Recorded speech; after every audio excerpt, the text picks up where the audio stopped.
يعد إبراهيم الرباح 16 عاماً ظاهرة حقيقية في فرق الشباب بنادي تشيلسي الإنجليزي، لكنه قرر تجاهل أنجترا واختيار تمثيل المغرب، مما شكل صدمة كبيرة للاتحاد الإنجليزي الذي لا يزال يحاول إقناعه بتغيير قراره.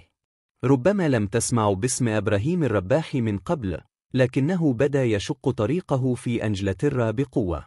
لاعب الوسط الهجومي المولود في لندن لبوين مغربيين، نشأ في أكاديمية تشيلسي منذ صغره، وخطف الأضواء مؤخرا بمستواه المميز، حيث انتشرت مقاطع الفيديو الخاصة بمهاراته على نطاق واسع عبر الإنترنت. يتميز الرباح بقدرات فنية عالية، فهو لاعب قصير القامة، أعسر، وموهوب في المراوغات، الأمر الذي دفع البعض لمقارنته بليونيل ميسي.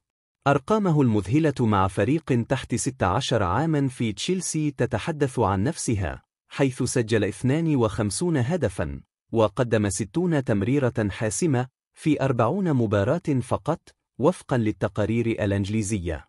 إبراهيم الرباح فاجأ الجميع باختياره تمثيل المنتخب المغربي، حيث قال: أتمنى الفوز بكأس أفريقيا مع المنتخب الوطني المغربي.